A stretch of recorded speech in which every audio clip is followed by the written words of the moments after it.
All right, hello everyone and welcome. This is the 188th Scientific Governance and Risk meeting here at MakerDAO. My name is Peyton. I'm one of the governance facilitators. I go by Pros11 online, and I'm joined here by a bunch of awesome people, both interested and already contributing to the Maker protocol. Looks like today is the 28th of April, 2022. And yeah, this is our weekly call. Before we get into things, I guess go over a couple ground rules. In case you didn't notice, the session is being recorded, so let's try not to speak over one another. There's a great raise hand function in Zoom if you're comfortable hopping on the mic and want to share your opinion or ask a question. If you're unable or otherwise unwilling to hop on the mic, you can always drop a comment in chat, and I'm happy to work it in when conversationally appropriate. With that said, this is intended to be an open meeting, so we do want your input and questions. I'm about to go over the agenda here. We'll give you an idea of kind of what we want to talk about, but there is hopefully an open discussion section as well if we have time. So do save your comments or drop them in the chat if there's something unrelated you'd like to discuss as well. Awesome, thanks for flipping over to the agenda there. As usual, we'll start over with the governance roundup, go over votes, our maker improvement proposals, and what is going on in the forum. Today we got some initiative update reports, so that'll be great to see and discuss a little bit, both from conferences to our off-chain collateral management to our kind of sustainability questionnaire from the Sustainable Ecosystem Scaling Core Unit. If I could get those words out of my mouth. And then our main discussion today will be on managing our core units. Those are our structures for organizing in the DAO and kind of how primarily the work gets done in the current paradigm. Cool, I think that's enough of going over what we're gonna say, might as well start saying it. Awesome, so I'll start with the update on the votes. It was a fairly light week in terms of polls ending. I believe we only had 2 this week, yes, and both of them passed. The first one being for extending the Strategic Happiness Core Unit budget. And the second would be adding the wrap stake 𝘰𝘯𝘳 as a new vault type. So we'll probably get into updates a little more on those. The main thing to know is that the wrap stake 𝘰𝘯𝘳 will not be going in tomorrow's executive, as there's still some collateral management work to do there. So look for that in the one following tomorrow's. We've got 12 ratification polls that ended their vote on Monday. We'll give an update in our next section on the results there. And a reminder, if you haven't voted on our 2 ongoing green light polls, those end on Monday. Those being Stakewise Staked ETH and the Huntington Valley Bank loan syndication collateral. Awesome, that should take us to our executive update. Last week's executive on the Oasis Oracles was passed and executed. So those should be up and running now. And tomorrow's executive is mainly budget streams and transfers. So I've got the core units and their ideas listed there. Also worth noting that the streams will be using a new version of the DSS VEST contract. So we'll have a brief summary as to why that's in there and what that entails up tomorrow. Cool, so that should do it for our votes. I will pass it on to Gala for our MIPS update. Hello, everyone. This is Gala from GovAlpha. I'm here to give the MIPS update. So this week we had 12 ratification polls that closed on Monday. We're gonna see the results together. We don't have the good slides, just a second. Let me confirm with Pablo. Oh, let me check that. Yes. So those are the ones for last week. Yeah, in the meantime, I can already tell you that out of the 12 of them, there was only 2 that didn't pass. Yeah, there we have the good ones. We can go to the slide with the list of the ratification polls. Yeah, cool. So the 2 of them that didn't pass were MIP 66, pairwise licensure, and one of the budgets that was submitted by governance communications didn't pass. For the rest of the proposals, I don't want to take too much time on this because I believe we are all pretty familiar with them. I suggest that you either go to the voting portal for the vote breakdown, or even more, please check our weekly MIPS update that Pablo worked on, number 84 in the forum, that has all the details and the breakdown as well for this ratification polls. So next, let's talk about frozen period, which is on for the proposals that want to be eligible for May's cycle. So they, as most of the proposals, as you know, the monthly proposals have a 7-day frozen period. So they must remain unchanged for that period. So next we can see which are the proposals that are eligible for May cycle.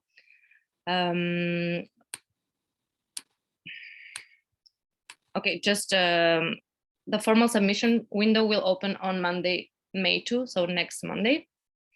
If we go to our proposals, the top level MIPs we have that are eligible are MIP 65, which is Project 𝘬𝘳𝘬𝘬 Liquid Bond Strategy and Execution.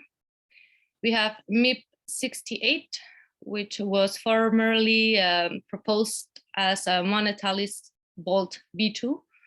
Now it's 𝘧𝘪𝘯𝑙𝑖S Lusitano UK Green Economy SME Wholesale Lending. We also have MIP 69, L2 to L1 fast withdrawals, and MIP 72.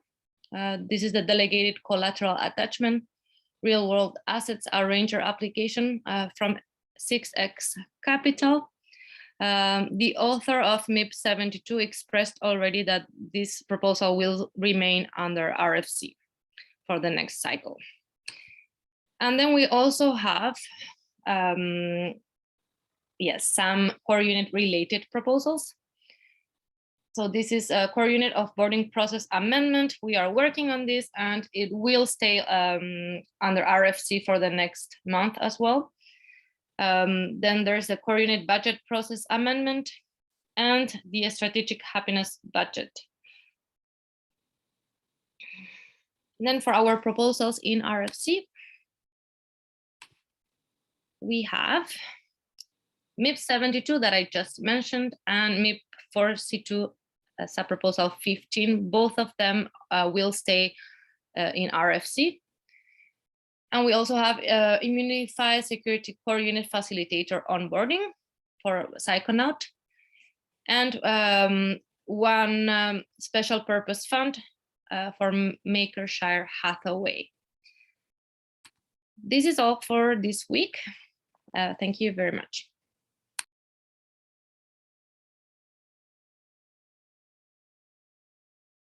Awesome. Thanks, Gala, and appreciate the quick work on the refresh there, David.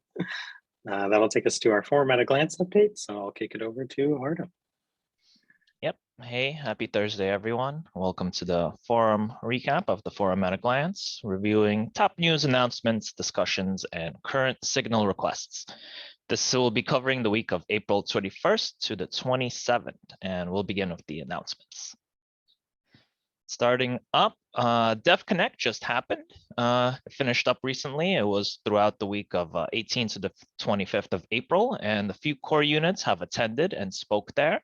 Lenka from SES gathers various talks and presentations done by the core units attended and presents them to us in a chronological format at the post that she submitted. There is a lot more that happened, but unfortunately, some of the stuff was not recorded and she couldn't put it up there. But yeah, check it out. And then next up, we have GovAlpha, who received and acted on feedback that was given for their new Forum Explorer that they announced earlier. And Hernando posted an update to that Forum Explorer, mentioning several improvements that involve filters and UI changes. And then next up, a little bit biased here for me to throw it in, but I just wanted to ensure that everyone is aware of the update that I recently posted. It covers the work that I do at GovComms, and this update is, in addition to being an update, it's also a semi-thorough breakdown of the entire stakeholder content program. at GovComs, along with any links and overview documents to all of the publications that I do. So if you want to dig in for some information on GovComs and all of the stuff that we publish, check it out. Anyone interested, just drop some feedback. It would be appreciated. Thanks.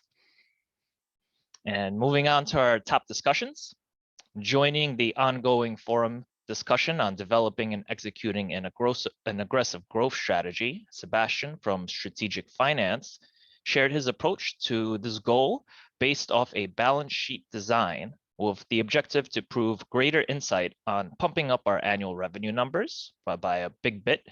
Now, the road is long, so is this post. Definitely worth to investigate, but there's also a related signal request by Sebastian that I will go over in a few slides. And next up, we have 𝘧𝘪𝘯𝘬𝘳𝘠, a member of our community who has background and experience in selling options. He proposed a unique idea for a covered call option selling vault collateral. And 𝘧𝘪𝘯𝘬𝘳 refers to the methods and interface of the 𝘧𝘪𝘏 Finance protocol, which helps users access crypto structured products in decentralized networks to generate a return. The options in general are likely to play a big role in the future of crypto markets, and 𝘧𝘪𝘯𝘬𝘳 believes that this is not a big opportunity for Maker. And for our next discussion, Alan Peterson, the CEO of Monetalis, submitted a post on their evolution and strategy. He breaks down the business's interactive components, which there are 3 of, as well as providing answers to common questions and concerns and more. There is a little bit of everything about Monetalis in this post, so check it out. And now moving into our signal requests over the last week, there are currently 2 active signal requests. And first up, we have 𝘱𝘰𝘭𝘺, and the rate limiting flapper right now allows to kick off a new auction if it does not increase the total DAI in auction above a threshold called the lid, unless it's at the same value as the lot size.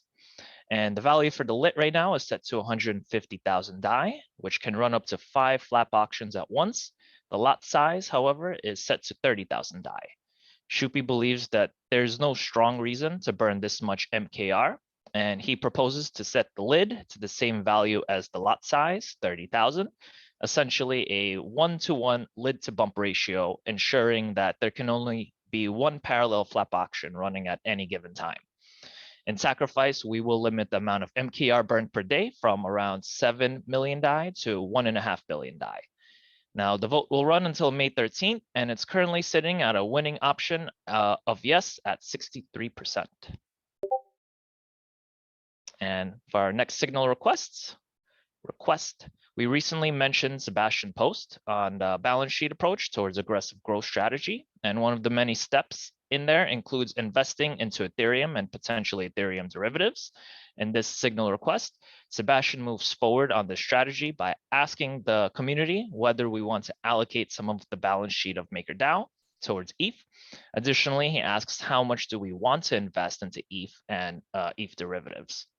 Now, Sebastian presents the pros and cons that come with this action, and he also notes that the signal request is aimed to gauge community desire and sentiment to begin working on the topic. And no priority is currently attributed, and a formal implementation will have to go through the governance process to continue. Now, the vote will run until May 12th, and as of right now, the voting results are pretty split between yes and no, with majority of voters abstained. And that's it for the forum recap. For some more stuff, check out the forum at a glance post that has the 3-point summary, a couple more announcements, discussions, ongoing initiatives, and help wanted. All right, Wonderful. that's it. We really appreciate it, Artem. Thank you. Awesome. So that is going to take us over to our initiative update section. Got a few to get through today, so awesome. I think David was going to introduce this, and then I'll have a few words to say as well. But our first topic is Maker at Amsterdam. Yeah, I could briefly introduce this. It's a little funny that I'm introducing it because my team actually decided to not go to Amsterdam after, which was a pretty hard decision considering just how many people from the DAO were going.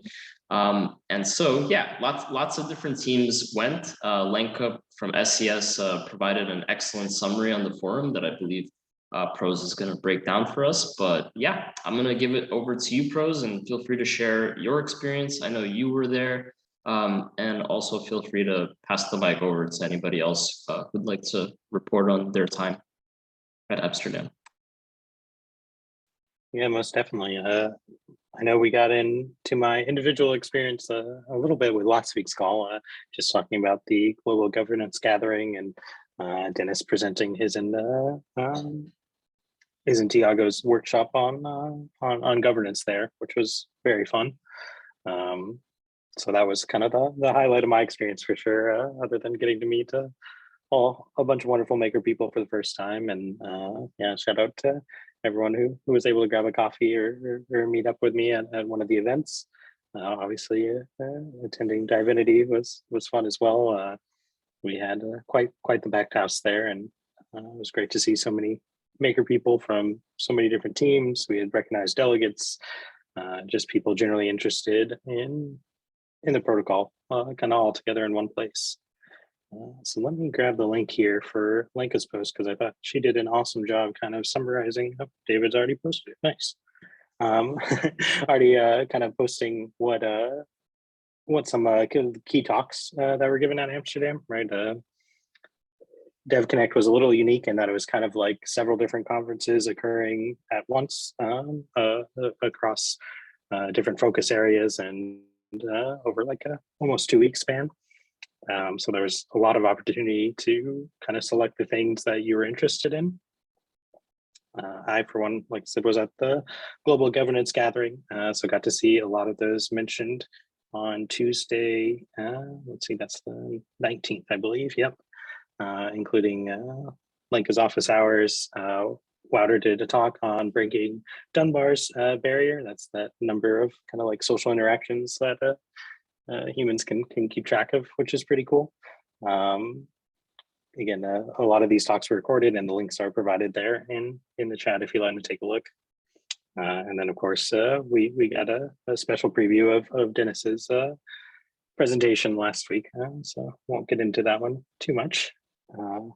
The L2 guys from Protocol Engineering were also there. That was very fun, and I heard a lot of good talks. I still need to watch our text recording, but definitely sounded pretty interesting with risk framework. And yeah, if you're familiar with L2Beat, that's a great site to take a look at kind of how the different L2s are developing and what backgrounds and implementations they're utilizing to work on, whether it's the rollups or what have you.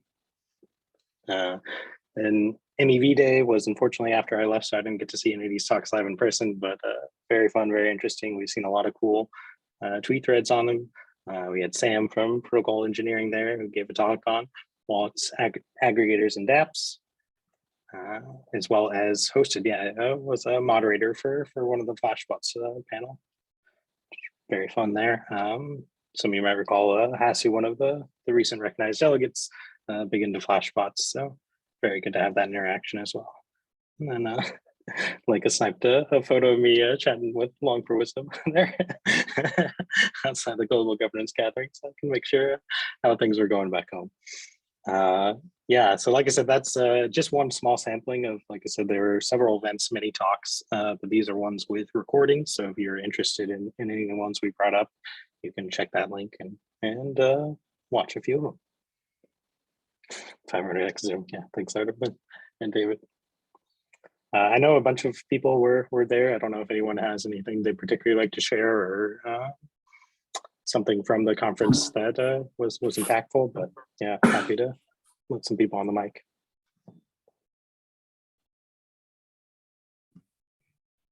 Yeah, I think what was really amazing was the whole decentralized nature of the event, because I think a lot wasn't planned by one person, but just ETH Global made that one event, and then all the others like piled on top, and then Near did an event in parallel and Polkadot did an event in parallel. So that was fun. Yeah.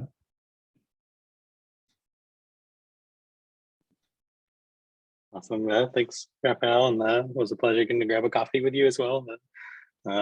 Always down to meet delegates and obviously anyone else who's interested in governance at these conferences. It's usually a great place to have a more free-flowing chat. Cool. I know we have a bunch of other initiatives, so I'm done blabbering on my end, but yeah, one last call if anyone else had anything to add about the Amsterdam experience there. I think at the co-working space, you got to meet a lot of very young up and coming devs that are either looking to build something new or learning, or they were going to participate in the hackathon, what have you.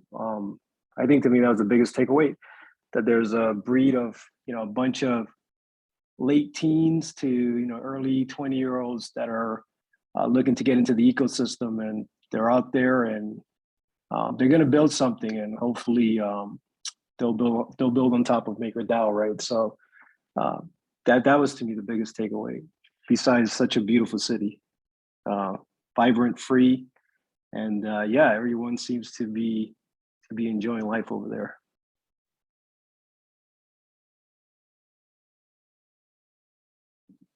Awesome. Thanks, Frank. And see a hand from Nick from Oracles. Go for it. Yeah. So one of the stats that Karthik gave when he was talking at the intro session was that 31% of the participants there had joined crypto in the last year, right? So they're like completely new. And talking to some of these people, their idea of what's hot, or what is crypto or what is DeFi, is quite segregated from what let's say more veterans of the industry might think.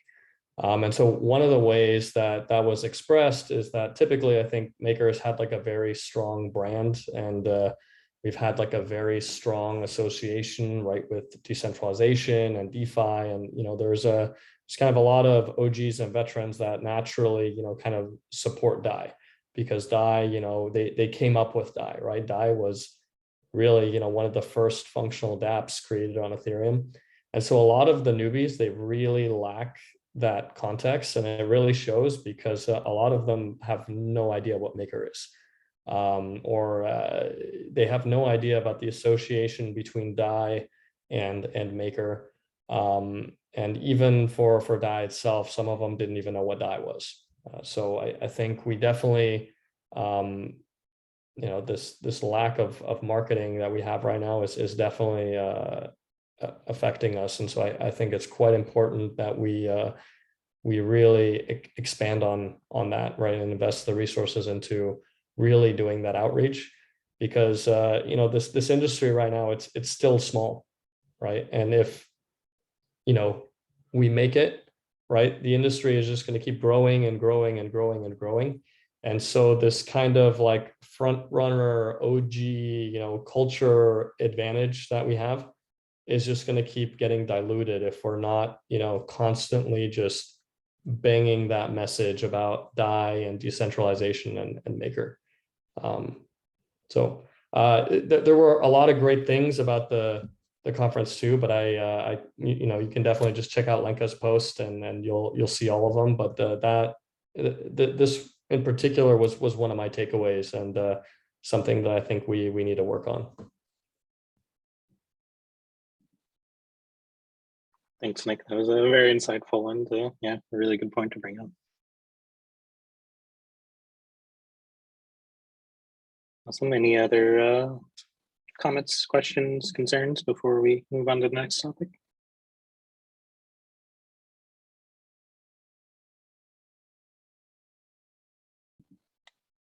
All right, let's go ahead and switch gears then, David. And if you think of something later, we can always circle back to. Cool. Next, we got the off-chain collateral management status update. think it's usually David who likes to kick it off, but we'll probably be passing the mic off to a few people as well. Yeah, actually, it's going to be Retro today. Ooh, even better. Retro, take it away. Thanks, guys. Yeah, longtime listener, first-time caller. I'm Retro from the Sustainable Ecosystem Scaling Core Unit, and I'm supporting the CMOF initiative as a project manager, and I'm also a part of the resources incubating the real-world asset core units.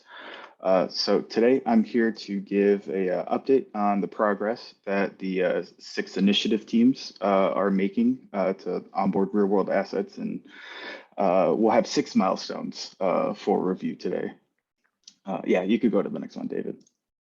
So the first milestone was created at the start of the CMOF working group. This milestone was to successfully ensure all deals progressing through the real-world finance pipeline, due diligence pipeline, transition smoothly to this new working group. Milestone 1 will soon be concluding since this focused on existing deals, and the production updates and ability to track it will then be captured in the new collateral status index that the CES team has rolled out. We'll break up this milestone into 2 discussion points today, one being the existing deals that are published onto the forum, and then the pre-MIP deals that the team is working on. Next slide, please. So a lot of information here that I'll quickly try to go through. For milestone 1A, existing deals, we've updated this chart since the last update to show the recently published MIPs that have moved on from a pre-MIP stage. That would be the Oasis Pro Market MIPs as well as HVB.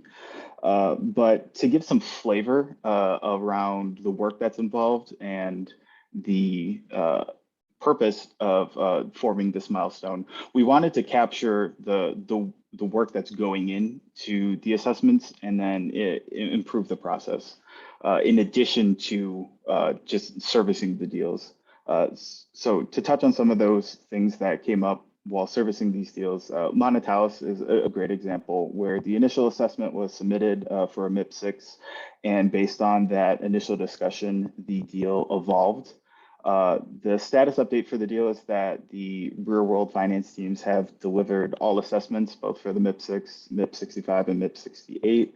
And we're currently waiting on the governance cycle for MIP 65 and 68. For SocGen, the work is ongoing for both technical and legal mechanisms, and it's currently pending a due diligence review for the proposed DAI and fiat broker. This set of legal documents is like 3 documents where 2 are further along than the 1, and there's also ongoing work to test the upgraded version of the smart contracts. We'll have a slide for that a little bit later as well. 6S serves as another example of some of the challenges that the team has to work through of evolving deals.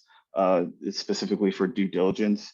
6S's MIP 6 had an assessment delivered, and then their MIP 72 was published during the wave of self-contained MIPs that we saw a couple weeks back. Similar to 𝘰𝘳𝘳𝘪, the work has been delivered, and the team is waiting on a response from 6S at this time as well. The Oasis Pro markets are the 2 new deals that the team is planning to release on-market comparables to provide the community a way to assess the deals. And LTS is also completing a high issue spotting review for the initial legal elements of the deal. And then HVP is currently in a green light polling with 3 days left. I believe it's still at 100%. Voting in favor. And the reason to include it on this slide is that it touches on some elements of prioritization. Prioritization has been a big subject matter that our team has identified that more work and definition needs to go into. So again, it's just like a quick summary of these deals. We see evolving due diligence deals, we see new challenges that have come up, and all of this has supported the other milestones in making them more mature and robust. Moving on to the next slide. Milestone 1B then is the work that the real world asset core units are performing for potential applicants. Since our last update 6 weeks ago, this process has resulted in one borrower determining that they're not ready yet to engage with the DAO and will re-engage at a later date once the organization is better suited to meet our standards. And this process has also recently been formalized with the MIP 67 ratification earlier this week. MIP 67 is, oh, I'm sorry, go back one. Or I'm sorry, slides are out of order, one more. My mistake. So once the borrower's MIPs are then posted to the forum, the MIPs will go into more of a production cycle. Again, the milestone 1 will be depreciated, so the production cycle will then be communicated in the CSI. And then if you could go back one slide, David. This is a update that's been published to the forum that captures a lot of the information that I just provided.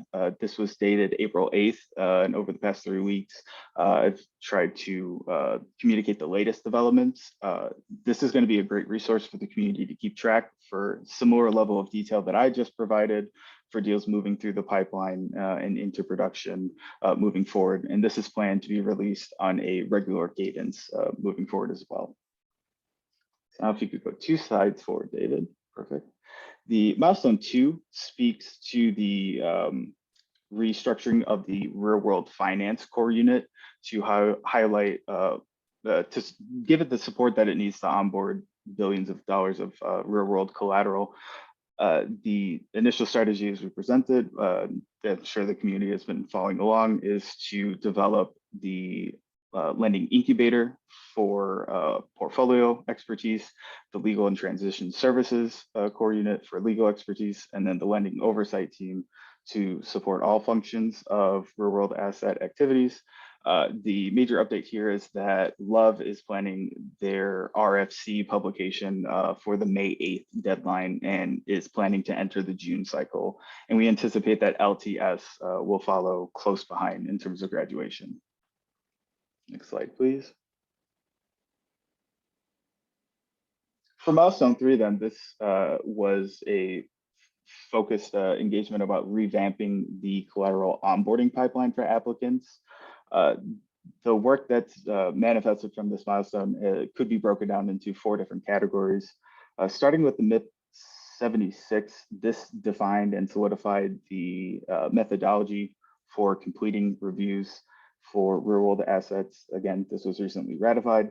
And because of this changed methodology, the MIP 6 application also needed an amendment. With both of those passing, then we are working through making sure that core units, that applicants are that applications are up to speed with the new standards. Some of this process the community could have already seen for on-chain collaterals. Robert recently posted and went through the greenlit applications that needed updates, asking for them to update or withdraw their application. A similar process will then follow for off-chain assets based on the ratification earlier this week of the MIPs. And for transparency purposes, all this information is now being communicated through the collateral status index. Those updates that Robert has been providing has not only given great clarity for the community, but also organized the work of the CMOF team, providing better structure and engagement points for the different core units to act as one to support the initiative. Another part of this is continuous improvement. So as a quick preview, we anticipate forming a new milestone that will build on this success already and focus more so on the prioritization of MIP assessments. Next slide, please. So quickly reviewing what this looks like then to provide some context for off-chain collateral. The applications shown here are currently submitted or undergoing polling. For applications that have been submitted, they are either pending assessments being released, or if the assessment has been released, waiting for the poll to go through. Once they move on to the green light poll, next slide, please, they will then be prioritized for assessments sitting in Greenlight, then moving into assessment, and then further implementation. The list here, though, is the list of collaterals that need to be refreshed according to the new methodology and application as well. Next slide, please. And then as a quick preview here, this is the current deals in assessment and implementation, just to show the full pipeline that's been developed. Next slide, please. Milestone 4 speaks to the Maple Finance D3M research and development, specifically for the legal review. Growth, protocol engineering, and CES are leading the integration for Maple Finance, while Real World Finance, LTS, and Love are supporting the initiative from a legal and credit standpoint. Christian from the incubating LTS core unit has been spearheading this. On the last update, Christian was just kicking off this milestone with Maple. And since then, work has been made to identify a pool delegate, and LTS is now engaging with this new counterparty for further development. And then in the background too, CES and Protocol have a sync scheduled for the technical challenges that are coming up. And the next step from our group is to publish the agreements with recommendations for possible amendments if needed. Next slide, please. Milestone 5 is similar to milestone 4 in terms of legal research. This, however, is for Centrifuge. The LTS, Real World Finance, and Centrifuge have all worked together to produce an indenture, which will serve as the foundational legal agreement for the new structure. This is in the final reviews by LTS and Real World Finance, as well as external legal counsel. And then next slide, please. And then finally, for milestone 6, which is publishing a report on asset management liability strategies. This goal really speaks to doing something for the first time and is a way for MakerDAO to bring on new assets to replace USDC. So with this real world DeFi touch point, it's currently locked. And the more discussions we have with counterparties, the more clear that this becomes. Christian and the team is engaging a number of counterparties, continuing the discussions and research, and they are preparing to publish a mid-project report.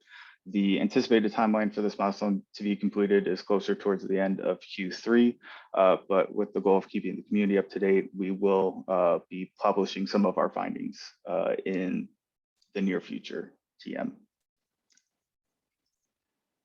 And yeah, that does it for our CMOF update. If there's any questions, I'd be happy to address them. There's a couple other team members on the call as well.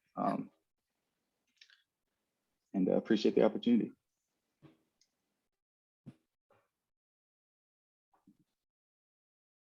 Thanks, Pedro. That was a great update.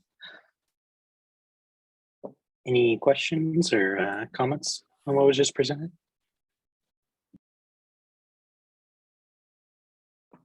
Hey, Retro, thanks for the presentation. And this might be more geared towards RWF, and I kind of brought this up to them because I'm seeing some progress being made by other competitors in the RWA realm. Some of them have been MIP6 applications that have been posted in the Maker Forum, and they're now shifting. Well, they pretty much have left anyway, so regardless, they seek a different approach. And I'm just wondering if there's any way some of these milestones can be not necessarily fast track, but is there a possibility that we can get something delivered by June of this year? Yeah, I would have to default to the Real World Asset team for that.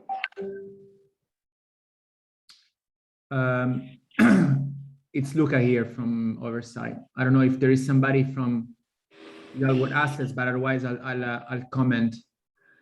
I think what we want to do is a bit different from what Aave or our competitors want to do when onboarding Real Asset in terms of the medium-term ambition, but I get Frank's point, absolutely.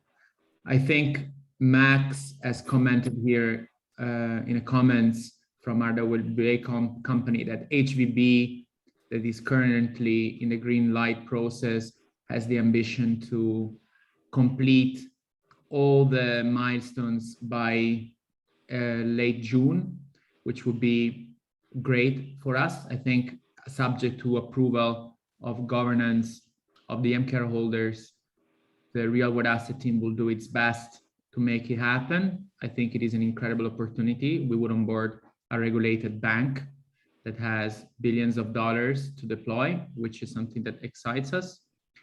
And also a regulated bank that for which linking with Maker is strategic. So not something comparable to 𝘧𝘩𝘪𝘯𝘕 where they have this project that they are dedicating time on, but is obviously not strategic for them. And that means that they're not necessarily, they don't have the same source of urgency that we do. So we still hope that 𝘧𝘩𝘪𝘯𝘕 will be delivered by that time, but it's not in our hands. At the same time, we are waiting for Oasis Pro Market to bring the two opportunities that they currently have on Forum to the next cycle. This depends on them. I think if they come and they're approved, they should be in pretty good shape. And the D3Ms that we're exploring with Maple and 𝘪𝘯𝘕 are hybrid, but also have the ambition to go live before the end of Q2.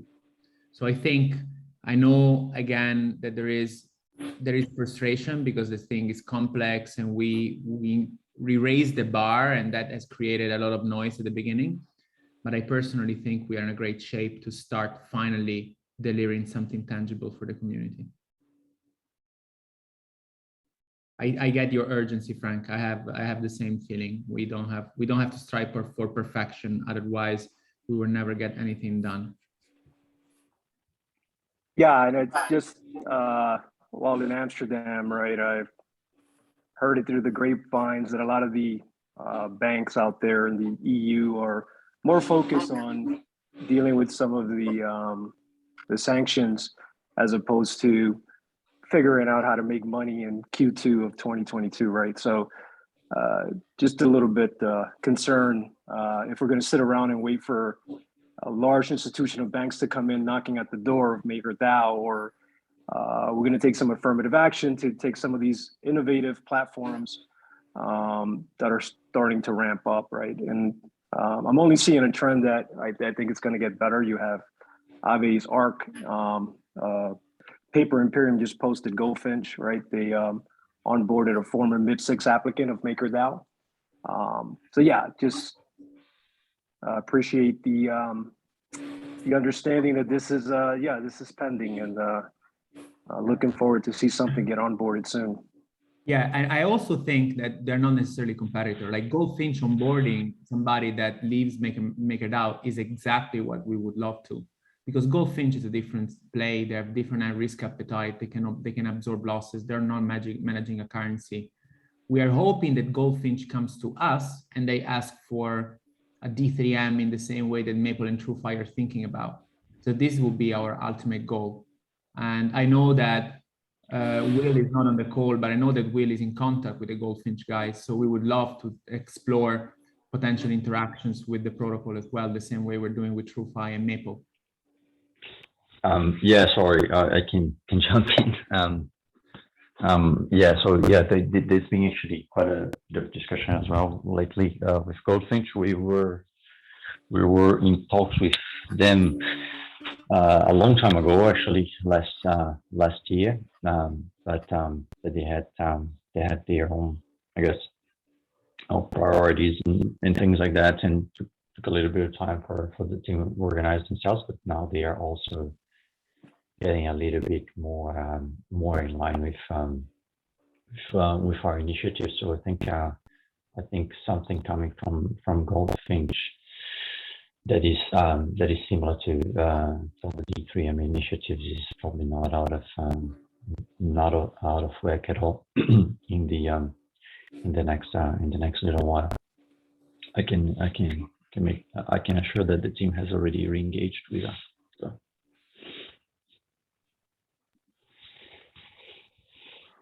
Awesome. Thanks, Will, from Real World Finance.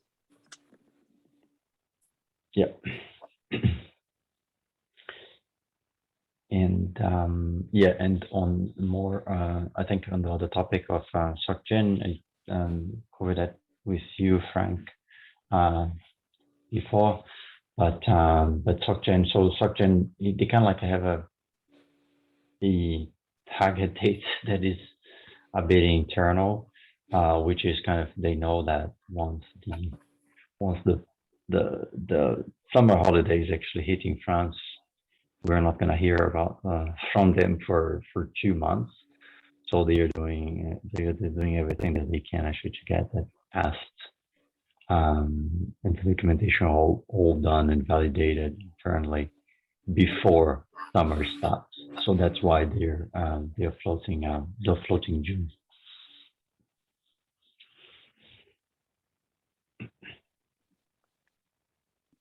Makes sense. Thanks for those updates.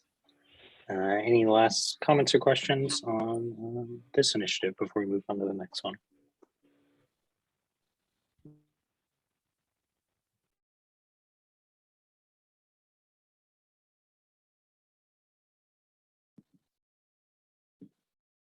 Wonderful. Looks like in that case, we're going on to the ESG research that was headed up by SES. Yeah, thanks. Hi, everybody. Juan told me that I can just jump immediately in. Thanks for having me on the call first time. So great to see the community. I'm here to briefly introduce a survey request, which is related to this ESG research. It's part of an SES research where I discuss mostly with Juan and Wouter. It's on identifying challenges and opportunities for Maker regarding sustainability and trying to get a grip on that. Can jump on the first slide, Peyton, if that's okay. Yeah, I think that's what I already said. There's like a survey, and Wouter said it's best placed here in the call to ask for your participation. If you go in the next call, it's a bit of reasoning why. I think one back. Okay, no, go on the next one. That's also fine. So I think there's one missing. Never mind. So what are we doing with this research? We pulled out topics which are relevant with regard on sustainability and on Maker. And we said it's only that we want to discuss topics which are relevant for business on Maker. Yeah, I think that is something the community clearly said. And in the first step, SES and we discussed the range of topics and discussed which of them are somehow related to Maker. We clustered them into 7 topic clusters. So of course, and most of them is like a no-brainer, like ecological footprint, discuss about community, cyber ecosystem, financial inclusion, and so on and so on. And while you normally do this in a structured process, there's like a standard process to approach sustainability. Now you can go for the next slide. We have a second step. Yeah, and in the second step, what you normally do on sustainability is then to speak with the relevant stakeholders about how do you see the relevance of these topics. Yeah, here's one example. For example, on ecological footprint, you drill that down to different topics in that cluster. And here we speak, for example, how relevant you consider the active management and reduction of CO2 emissions. And that is something you now do in normally in a survey approach with the relevant stakeholders, and that's you. I think Juan sent out first time a link on this one, and we just wanted to present the survey again to increase a bit the participation rate. Because from there, discussion can start. From there, it's possible to say, okay, who sees different topics and who sees the topics related here as relevant or not relevant. And from there, you can start then implementing, discussing, and so on. And more like on a basis then that's more structured around which topics are actually around and not so much normative stuck on yes or no sustainability. If you go on the next slide. Yeah, and I think that is the big thing, like we would appreciate your participation going to the survey. Juan, you just showed your face, so if you want to end that. Yeah, so this is again to get more widespread participation, as you said, but something that was very interesting for me when discussing with you is that when we send the initial links to the participants, one of them was like, we do not need ESG within Maker, and you told me, yeah, actually this is a very valid point, and this is something that we want to hear as well. So maybe you can comment on that so that we can get more voices, even from people that are actually dissenting. So that for me was very very revealing, and I think it's important to highlight. Yeah, and it's a bit also about that this approach is something we normally use as a standard approach also in 𝘧𝘪𝘴 and other organizations. Like I do this from corporates to financial institutions to just get a grip on sustainability topics and kind of get this looming normative discussion out of the way and go more on a let's say science-based or methodological systemized approach on this discussions. So yeah, invited to participate. So David just posted the link on the chat for anyone to click, and I'm guessing Artem and team will be sharing it on the recording later for easier access. But yeah, I don't know if there are any questions for Julian or otherwise. Yeah, please help us with the survey.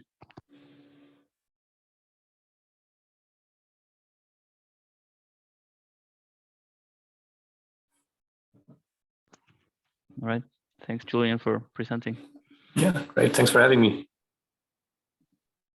Yeah, great to get a lot more people giving presentations and getting in the mix on these calls. So thanks, Julian. All right.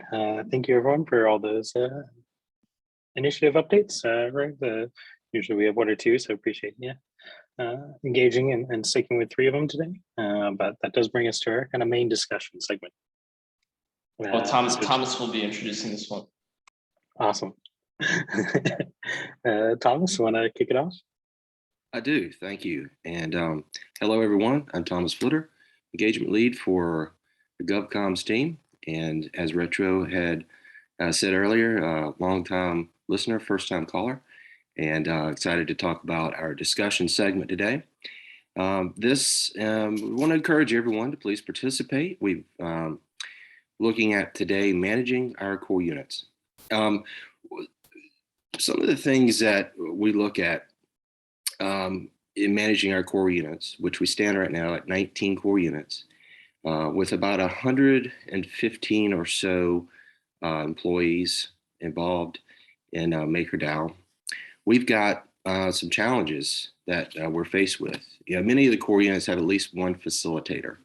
They manage a lot of things, objectives and vision and developing strategic initiatives, but also too, developing and submitting budgets to support that core unit. And on that, the budget proposals, they have their challenges. So we want to take a look today at maybe some of those underlying themes and get some feedback from the folks here on the call to discuss, what are some of these challenges? What are some of these underlying themes? And on the next slide, you'll see that we talk about needs versus wants, tells versus ask, growth versus trim. And when you look at needs versus wants, it's, clarity on justification. What do you need versus what do you want? And I want to ask everyone out there, what are some of those challenges? Are we limiting ourselves to what we need versus what we want? And when the budgets come out, there's a lot of approach of saying you've got a particular need that the core unit has, or we want something, or we want to communicate, here's what we need to tell you we would like to have. So I want to open the floor a little bit to ask folks about what are some of those underlying themes that you're facing when you've got a budget or budget proposal. Now, here's the thing too. Some of these proposals, they've had their challenges are being passed. Even some don't pass. And, we're also in the process of formally submitting a new process for the budget submittal. And so I wanted to kind of open the floor up to start generating some thoughts about some of those challenges of budget proposals.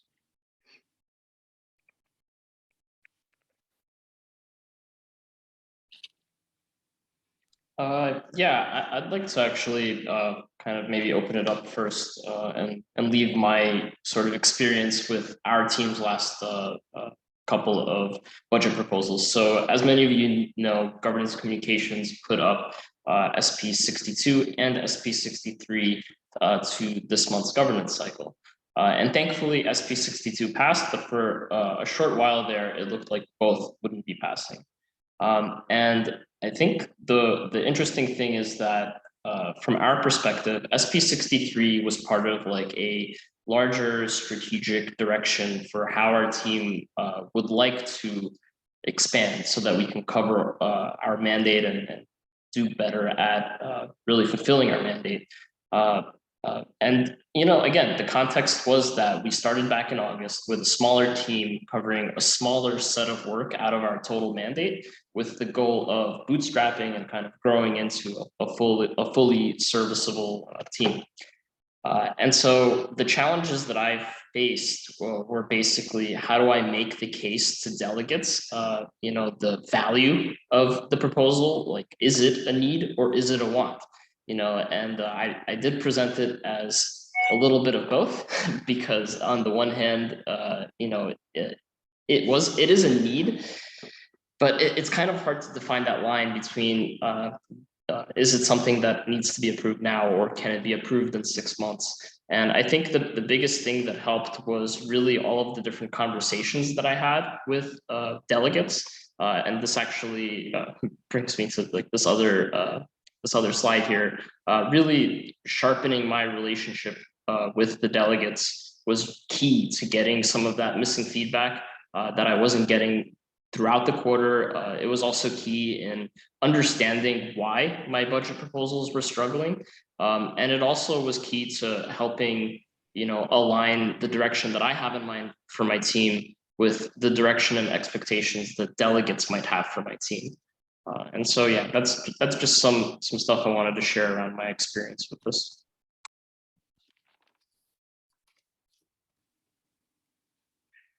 Great. Thank you, David. Appreciate that. Yeah, and if we want to go back to the previous slide.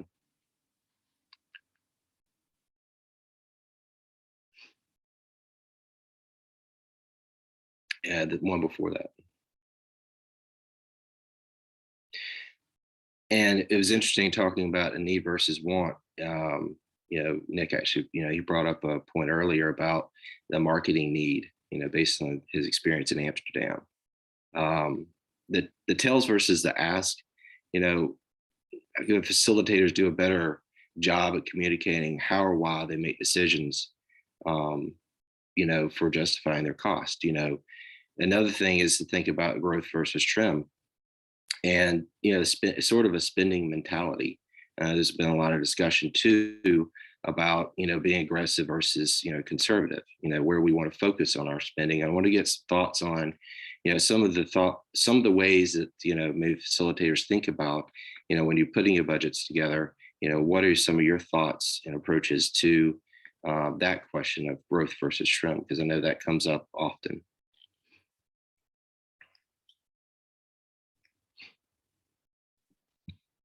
Yeah, I know from the governance angle, right, we did have at least one of the delegates dedicate themselves to not voting for budgets with significant increases for the core units, right? So that's definitely something that plays into this growth versus trim kind of debate within the community. Don't know if any of the other delegates or any of the core unit people would like to speak to that, but that's perhaps one tangible example of what we're talking about.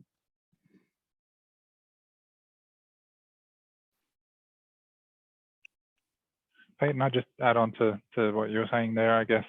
For protocol engineering, a lot of the impetus for the way we created our budget proposal was driven from direct community discussion, and a lot of that happened in East Denver, where we had direct one-to-one discussions with delegates, with community members, and the topic of late, of course, has been a lot around L2 work, so that's driven a lot of conversation and therefore also necessity for what we're trying to do and the resources that are needed to do it.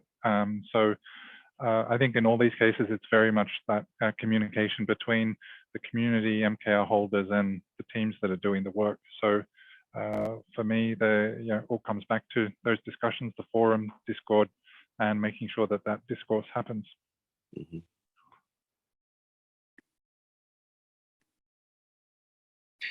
Yeah, we saw one of the comments too is just made is, you know, everybody has needs. Thank you. Seems the issue is aligning needs between the community and needs from the core units. And I think it's to the communication between aligning as David had showed the previous, one of the slides is the relationship between the delegates and facilitators, building that relationship. And, one of the things too is the direction setting, but also the delegates, providing that constructive feedback. I know that that's very important, as we continue to develop our core unit strategic initiatives, is to have that feedback, and that's very important. One of the other things too, when I'll go back to the slide prior to that, is some of the issues do come from dealing with misinformation. I know we've gone through several of these core units, conversations, the tension between folks coming up with misinformation, and that's been a really challenging piece to it. And I wanted to get folks' thoughts on, what kind of misinformation have you been dealing with, and what are the challenges you've been facing as you submit a budget and getting information back. I just want to get thoughts on what kind of misinformation you might be dealing with. I'd like to jump in here. I think there were two main buckets. Like, number one is misinformation about how the protocol as a whole is doing. And I think this was mainly driven over the last month or two by some UI quirks with maker burn, maybe not representing financial information completely accurately. So that's one bucket. It's how do we view the protocol's status and health as a whole? That's number one. And then the second bucket is sentiment and facts and ideas around core units themselves. So one of the things that our team dealt with during this governance cycle was really addressing a lot of criticisms around our team. And some of them were just, kind of not true. They're kind of claiming we're making a lot more money than we are, or pretty simple things. But, this is things that, delegates would be told by the people delegating to them, or people in the community would have sort of a loose idea, but it's not verified information. And so the number one thing that helped us deal with that for our team was direct communication with delegates. I really, really appreciated when 2 or 3 different delegates actually came to me and said, hey, this is kind of the problem. And they gave me the chance to defend myself and to kind of give them our viewpoint that aligns everybody closer to the truthful information and the real case of how things are going. So yeah, direct communication with delegates is the key message that I want to share there. All right, thank you, David. Appreciate that. And that's true. I mean, I think a lot of the management of that budget submittal too is the fact that you've got forum posts and a lot of folks coming in and asking questions from the community. But that's an important aspect. I appreciate it. Does anyone else want to chime in on the misinformation part or dealing with the misinformation? Thomas, what were you referring to with misinformation? Do you have any particular case that you wanted to address? Well, we're looking at, like David was saying too, overall, folks not being clear on what the objectives are for a particular core unit. And like I said, going back and providing the substantial feedback to letting folks know what the objectives are, what the strategy is, and also too, I think it was a question about profitability, and making sure that there are certain aspects of that core unit being communicated correctly. And so that was one of the things we wanted to point out. And I see a lot of people not liking the misinformation or a misinformation term there. Yeah, by the way, just a note on this term, I think there's a difference between saying something is misinformation or something is just a flat out lie. And I think misinformation as a term has been like overused, but I think it captures sort of like a neutral stance on the motive of a person with regards to the the information they share. So like is it a lie if it's intentional or unintentional, or has the person who's sharing the info just been misinformed, right? So I was using this this term sort of from a neutral stance.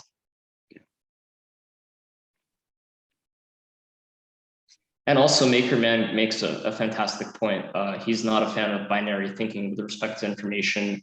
There's certain kinds of information that has statistical relevance, but in general, like information changes, and being able to get an accurate understanding of the current case of things is also important. Whereas, maybe you hear something and that might have been the case a month ago where it's not the case today. Anyway, yeah. I appreciate that. All right.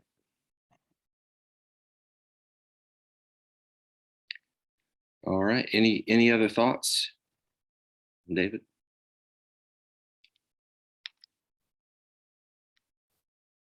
None from me. I'm actually just really interested and excited to see how direction setting at the DAO evolves over time, because I think one interesting aspect of it is that the core unit facilitators are the closest the closest people on the ground to the work that they do. And so they have the most wisdom and insight with regards to their function. And so I feel like there's a little bit of I don't want to say a mismatch, but there's like a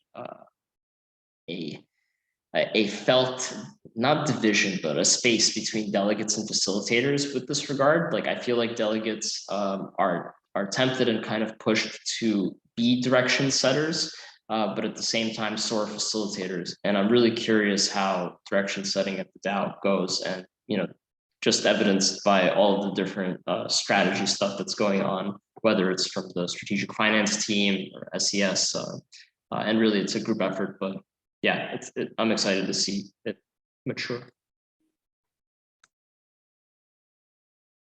Awesome. I see 𝘰𝘮𝘬, one of our recognized delegates from Maker Invest. Go for it. Hi, yeah, just David, as you mentioned, direction setting, I'd love if anyone else on the call would share their views of the delegate's role.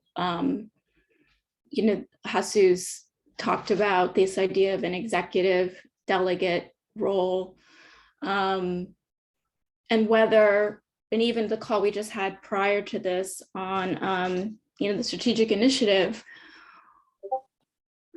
what is the view today from the community of whether you think delegates should be doing that, setting the direction, or doing more listening to kind of try and perceive what the community wants and then provide leadership around that input, and how do we best, kind of get that input? I know that's what we're talking about, but just love to hear others' comments on that.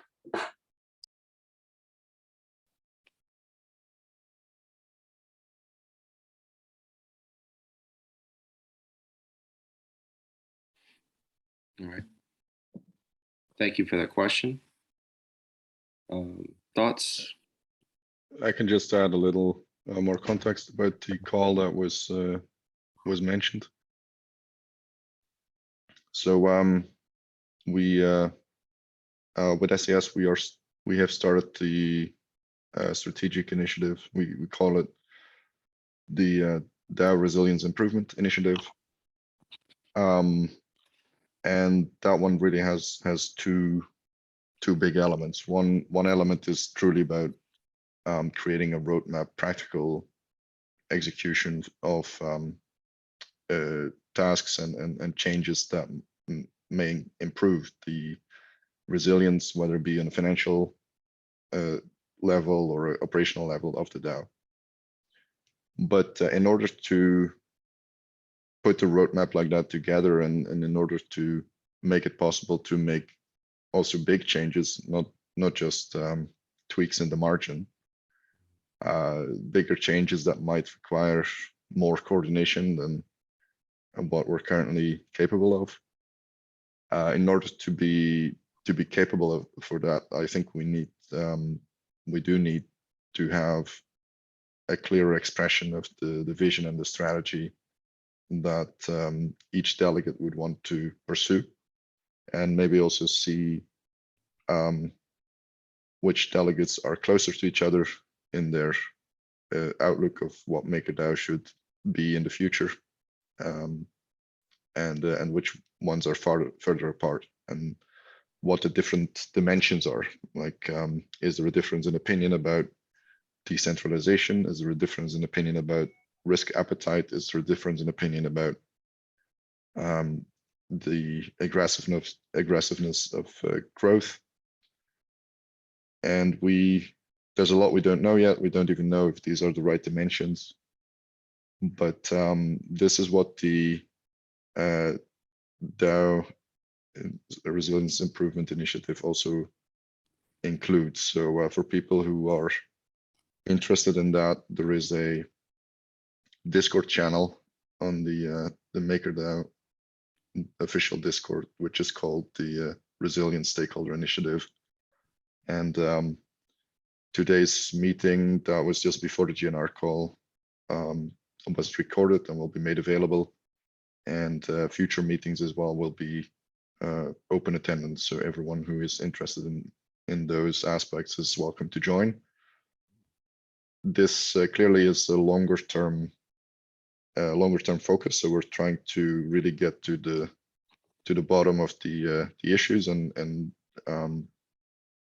try and find how delegates are aligned or not aligned around vision and strategy. So this is work in progress, and we only just kickstarted it today.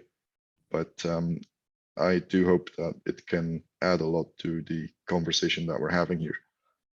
As it goes to direction setting, delegates versus facilitators, if we do assume that delegates have a clearly expressed vision and strategy for MakerDAO, even if there may be competing ones, then I think that's the level of direction setting that we would typically like to see. It's very high level. It stays away from micromanagement. And my impression is that in the absence of the high level direction like that, people tend to resort to micromanagement instead, which risks removing a lot of the advantages that a decentralized organization is supposed to have. So that is one risk I see, and I think that if there is a high level direction that is set by the delegates, and as a consequence, they can stay away from micromanagement and just fund the projects, the core units, the budgets that they support through their vision strategy, make it clear why not. And then there is plenty of room for facilitators to create their own projects and manage their own core units with a great degree of freedom, which is needed to keep things going in a DAO, because people need to be able to operate fairly independently from one another or direct oversight. And they need to be motivated working the way they like to work, and not having too many micromanagement rules to worry about. So yeah, many unanswered questions, but so far this is the approach we've been taking. And as I said, people are welcome to join that future discussion as well. Good starting point is the Discord channel. I'll put it in the chat again. All right, great. Thank you so much for that. Really appreciate it. All right. Any other comments or thoughts? Yeah. Hey, it's Eric Rapp and RWF. To Kianga's point, I guess one question I have / observation is, I wonder, should delegates at times take more initiative around difficult subjects. You know, at times there's decisions to be made or not made, and where the community might, you know, have some split. And so we in RWF, and we'll say, hey, you know, there's some issue here. It's a complicated one. What we've generally been finding is the delegates that they want to hear about it don't necessarily want to step forward and lead on it. And at the end of the day, how much are we supposed to be leading? You know, some of these things will get accused of being entangled. And if we just report to the delegates, you know, should they be taking more initiative on tough issues, you know, and providing leadership and honestly taking some personal risk by making it, you know, taking a position and bringing it out before the community. Otherwise, it always falls back on the CU. And I wonder how that should work out. Because I mean, on one hand, you want the CU to take initiative. On the other hand, you get a fair amount of criticism when the CUs take too much initiative.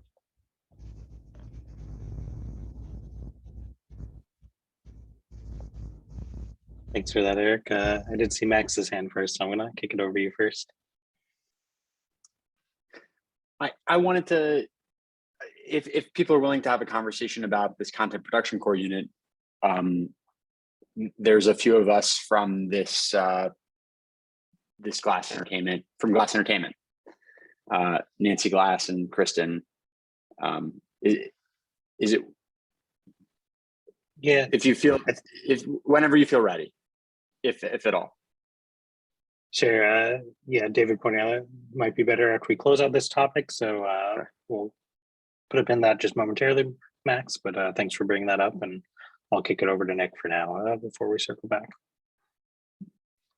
So I wanted to kind of give the counterpoint to what I kind of just heard, where, you know, asking, you know, delegates to step up and make decisions, right?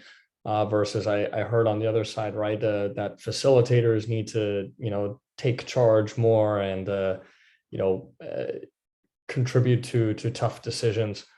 You know, as a facilitator of a particular core unit, right? I'm the facilitator of oracles.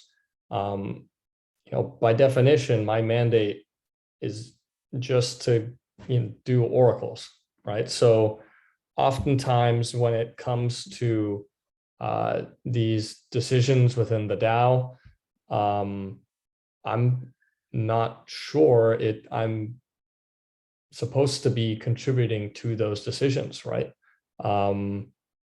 You know, and so when I do, you know, am I contributing as a community member, you know, who would like to see, you know, a decision be made in a certain direction, or am I contributing as a Oracle facilitator who technically has no authority on anything outside of oracles? And if we can start getting some clarity, right? And I think talking to other facilitators, right, this I think there's a little bit of a disagreement. It's quite unclear, right? Some people feel that yes, you know, it's within our remit, you know, to contribute to decisions outside of our mandate, while others are kind of more strict constitutionalists and go, you know, this is my mandate and I shouldn't be, you know, contributing to anything else. And so having a little more clarity around what the expectations are, I think will help, you know, in whatever direction we go, I think will help things go a lot more effectively, because we have that clarity. And so people don't have to feel, you know, weird about contributing or not contributing to certain discussions.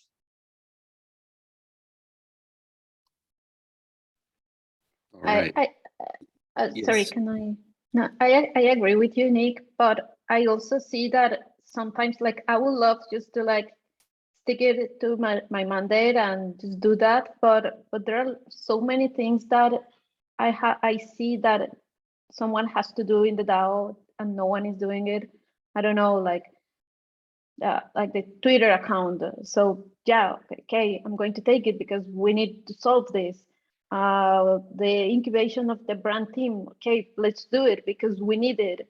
So like we have so many holes in the DAO that I don't know, like I can't just like sit on my mandate and do nothing else. So yes, of course, it will be easier for me. I will have more spare time, but I don't know. I'm super committed with the protocol, with the DAO, and we have so many things to do.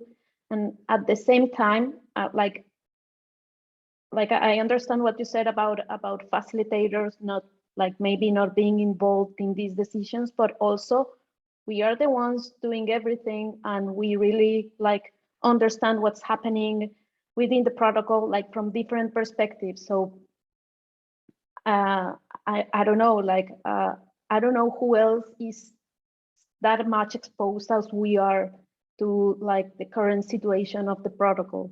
I would love to like have other people like understanding everything what's happening and creating a strategy, a vision, a direction for the protocol, because I think we all agree on one thing, and it's that we need a North Star. So yeah, I hope that with this initiative, this new initiative that SCS is leading, we can define it, because yeah, I see that there's so many things to do, but then when people say we need a marketing unit, but then like we try to like create solutions by, I don't know, creating an events unit, but some people say, yes, marketing is part of events, let's do this, but others say, no, this is not what makers should be doing. So there's like a disconnection on everywhere that is super hard to like do something and commit yourself on that.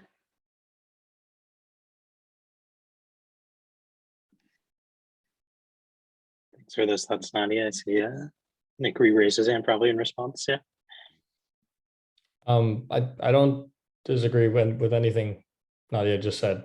There's a lot of stuff to do, and there's no one specifically responsible to do it, and so people step up, you know, and they do things that are outside of their mandate, and you know it benefits the protocol and it benefits the community.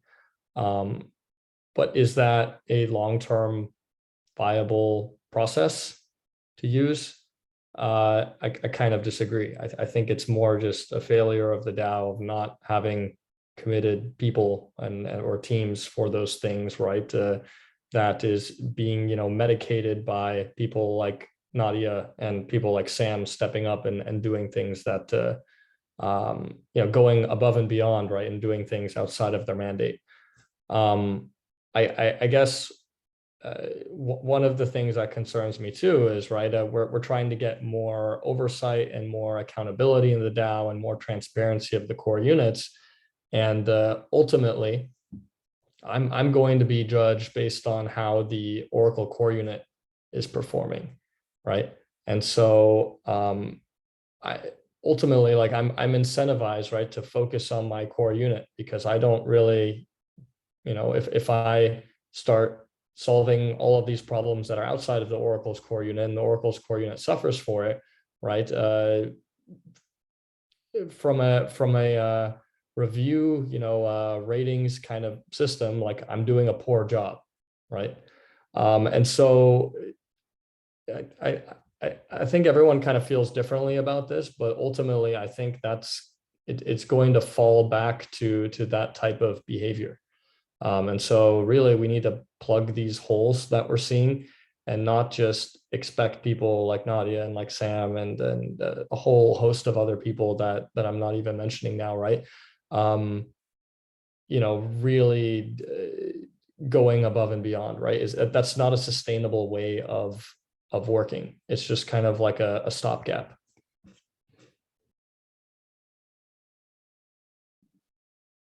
Thanks, Nick. And Makerman, I see you raise your hand. I am noting the time here. But yeah, go no, for it. I'm not going to be long. So I want to echo both what Nadia and Nick is saying, right? That in the loosest sense, and I remember something Chris Mooney said, I think it was Chris, said, you know, I work for maker holders, right?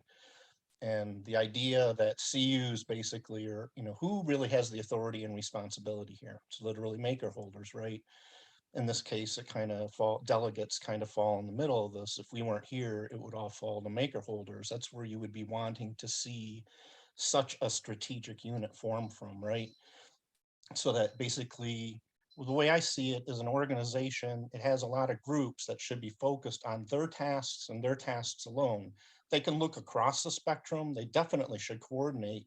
But when it comes to information and doing their job, they do their job and then they feed information up to somebody or some unit. You know, everybody hates this idea of centralization, you know, saying something centralized or there's one executive or one whatever, but the concept is valid that information must flow up to some group that then makes a strategic decision and then basically allocates resources that then funnel down to everybody that sets the new direction. I liken it to a ship with a lot of rowers. You know, if the Norse were crossing the ocean and all these guys who were rowing were barking orders, they wouldn't get anywhere. You needed one guy going, we're going this way and we're doing this. And maybe they argued about it, but in the end, somebody had authority and responsibility to do it. And so in the organization here, I see that MakerDAO really just doesn't have a centralized direction. You could say, well, delegates maybe could form a strategic unit because we're the ones with most of the vote. We can coordinate. CUs can funnel up information as the world they see it and how they're doing their jobs. And then we set the strategic tone and direction, right? I mean, I agree. There's a huge hole here. It needs to be filled. And from my seat, and I'm not doing this just because I want to be this person or this delegate, but I think it's the delegate's mandate to form such a strategic unit and coordinate the CUs.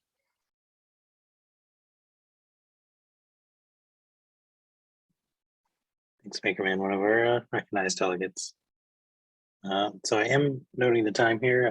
We did talk to Max and say he would give you a few moments at the very least. I appreciate you being patient and for everyone who's still sticking with the call.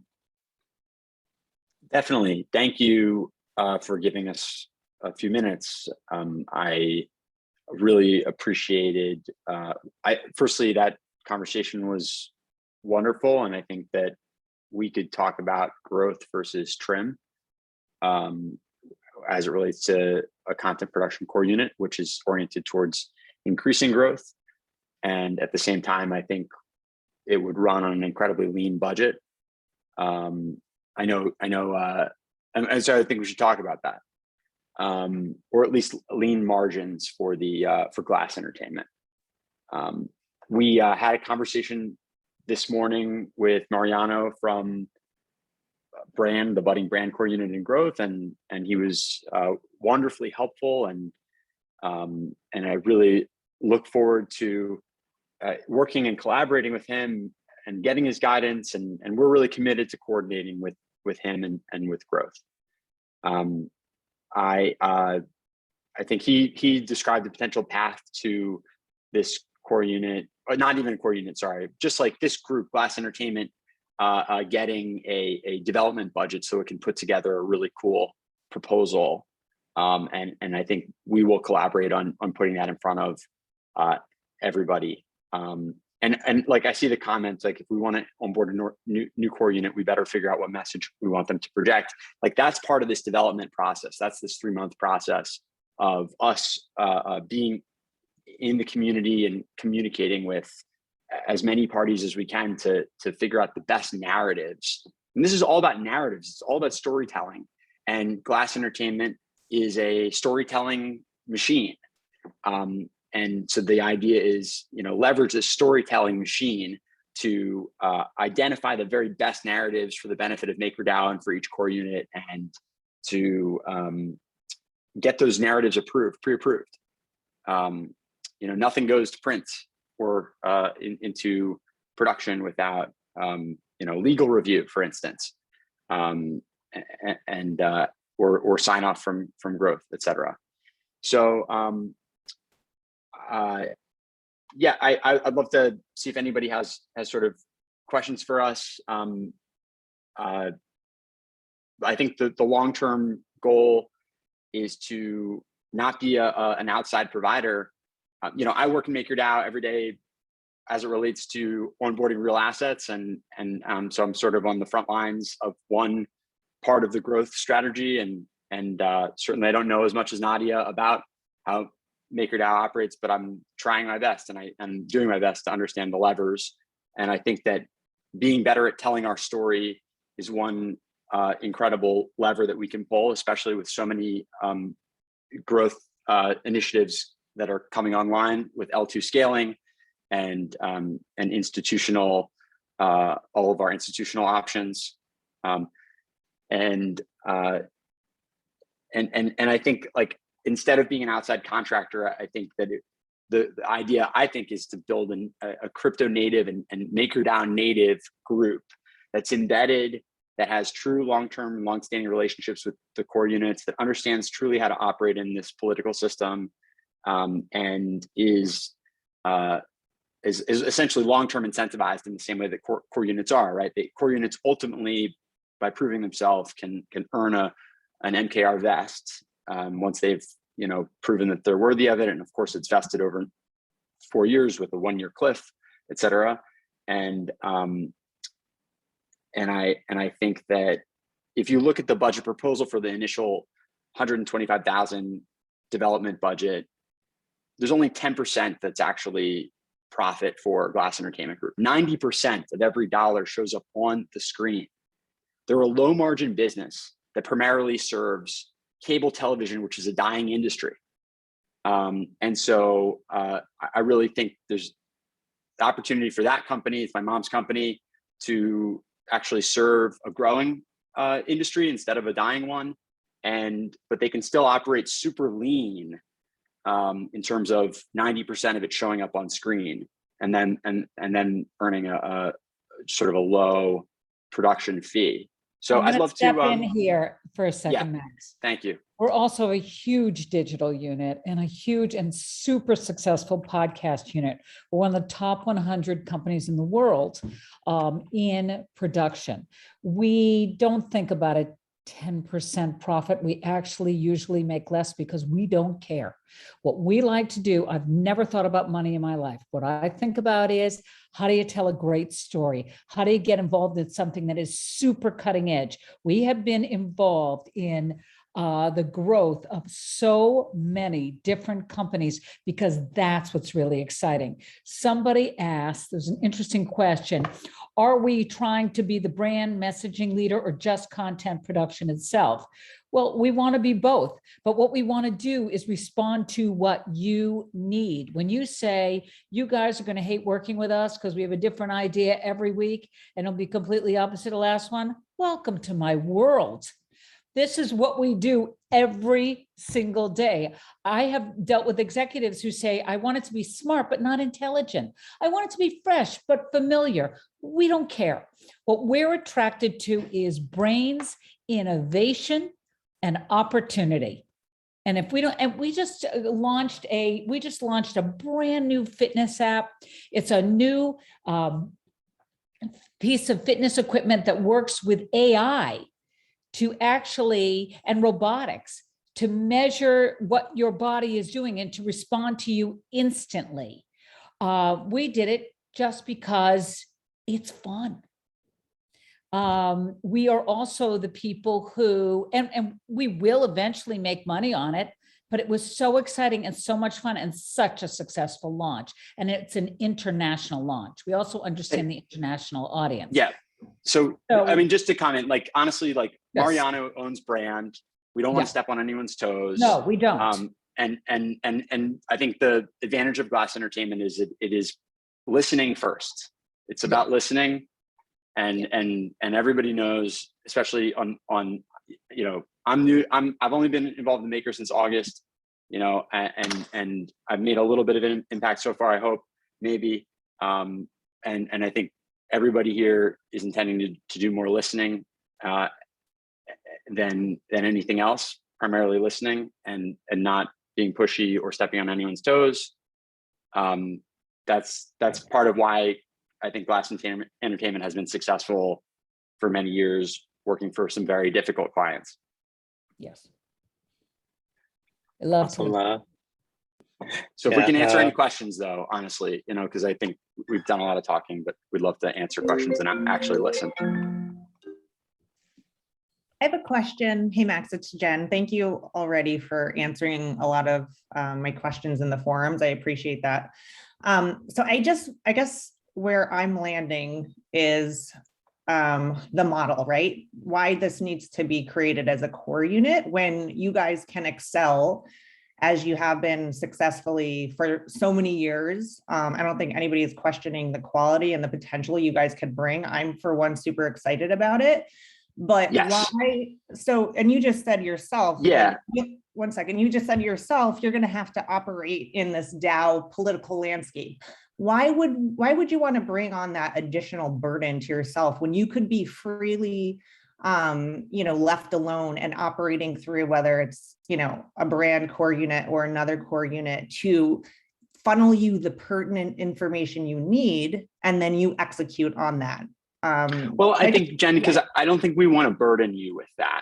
Like, the reality is, like, we're not asking, I don't think we need to be, seeking core unit status off the bat. I think it'd be nice to get funding to do this development budget and have a 3-month period where we can prove that we can work in the community and don't have to, be a burden on growth to be a conduit to all of the other core units, but instead can have direct relationships and, be savvy enough.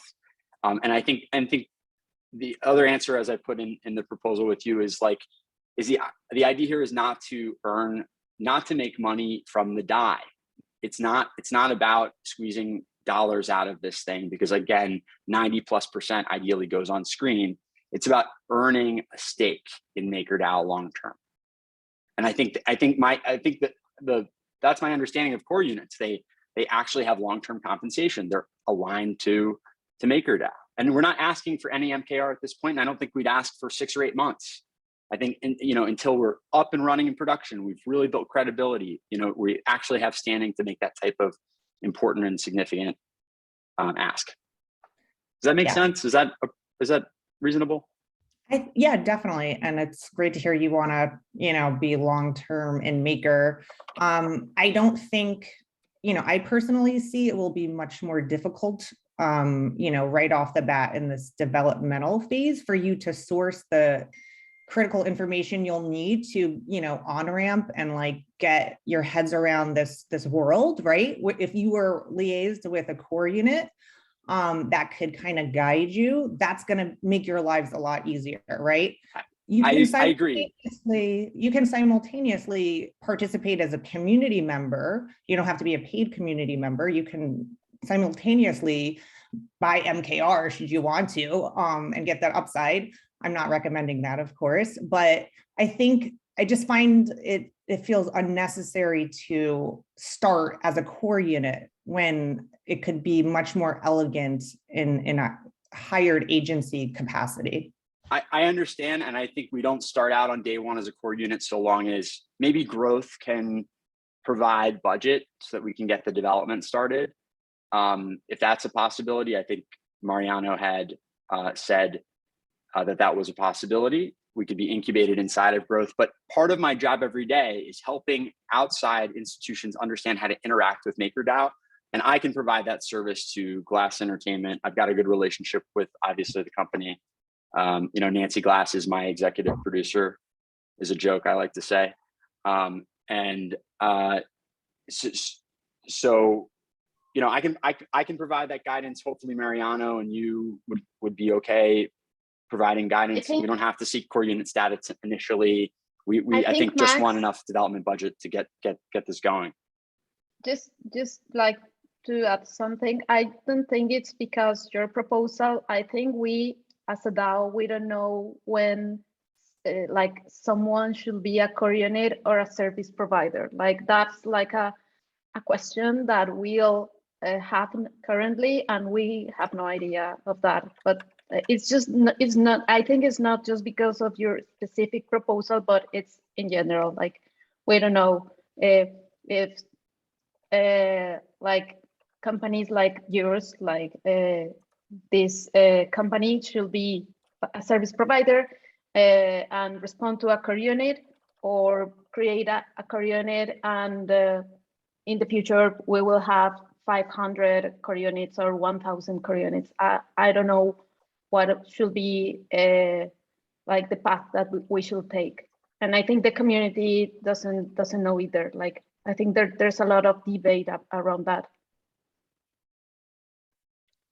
I think one thing to consider is the tools that potential contributors have at their disposal. So you don't have to go for core unit status. You can, as you mentioned, approach a core unit like Growth or SCS to see if they have a budget to help incubate you guys or to give you guys some sort of chance. I do want to point you guys to the SPF tool in the MIPS. SPF stands for Special Purpose Fund. It can be used to propose a limited engagement or project, and it sounds like that might be perfect for Glass Entertainment. Yeah, that's great. I've never heard of the SPF, so thank you so much, David, for suggesting that. I think that my goal here is to get to the point where there's a development budget as fast as possible so that Glass Entertainment can show you what they're capable of. It would be, I have my own credibility on the line here. If they fail, I'm hoping to have a long-standing, good standing with this community, and they also have their reputation as well. And reputation is essentially over the long term what matters most. So I don't think that they're gonna fall on their face or let anyone down with something like 125,000 development budget to put together an amazing proposal. All right. Thanks everyone for the questions, and Max for bringing up the topic. We have run overtime a little bit here, so I am sorry to cut this off, but we are happy to schedule like a dedicated call, right? So that way we don't have to worry about edging this conversation out. So you can get in touch with me or David or anyone on that side to set that up. But do really appreciate getting the conversation going, and I think it is clearly linked to some of the stuff we were talking about earlier in this call in terms of direction, growth versus trim, and all that stuff as well. Cool. So thank you again for coming on the call and bringing that up, and for everyone else sitting through a little longer than usual governance call. Go for it. Thank you. Yeah. No, thank you so much for having us, and the attention, everybody's time and attention and engagement, and for staying long on this call to speak with us.